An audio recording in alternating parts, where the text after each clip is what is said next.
17 straight wins, and now his first welterweight title defense. Islam Makhachev just made history again.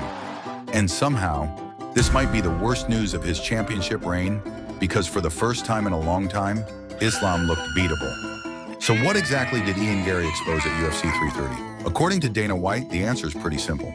There's for a reason. When this fight was announced, one thing immediately stood out: the size difference. And it wasn't just height.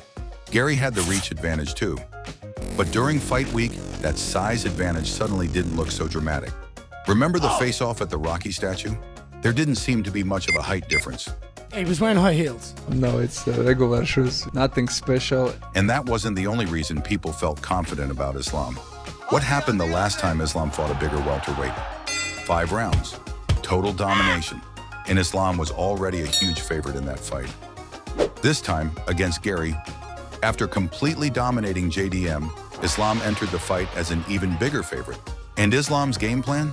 Pretty much business as usual. He ran too much, I know his game plan. I will try to catch him, take him down. That's what I did with my all opponents. Just as most people expected, Islam controlled the fight early. He wasn't just getting takedowns. In the second round, he nearly finished Garry with a huge head kick. Round 3 clearly belonged to Garry.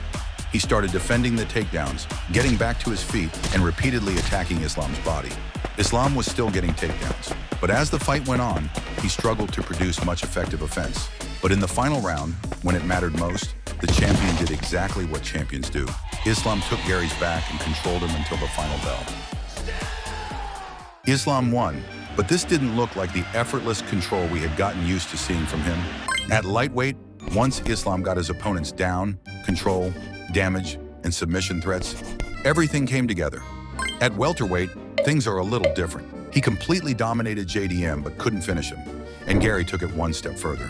He made Islam spend more and more energy just to keep him down. So what Garry exposed was simple. Islam is not invincible, but not because Islam is getting weaker. Then why? Well, Islam himself gave us the answer. Yeah, I feel the guys have more power. Very hard to beat them. And according to Dana White, There's weight classes for a reason. Tonight's matchup was a perfect example of that. in fact, Dana thought Garry had a real opportunity. I felt like tonight was set up for the upset. I think that Ian is a talented guy. If he had even an ounce of killer instinct in that 5th round, you don't come out and hug and shake hands in the fight. That drives me crazy. But that's a story for another time. And now that Garry is out of the way, Islam's road isn't getting any easier. 2 of the biggest threats are Carlos Pradas and Michael Morales. Both are taller than Islam and have a massive reach advantage.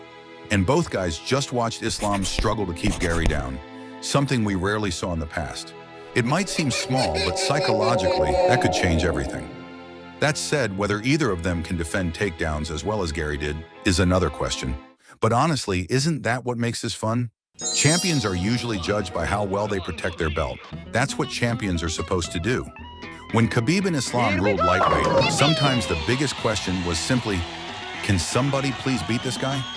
Islam could have stayed where he was comfortable, but he chose to make his own job harder. He moved up. He fought bigger men. That makes him look more vulnerable. But maybe that's exactly what makes his story better. He's the champion, who still chooses to be the challenger.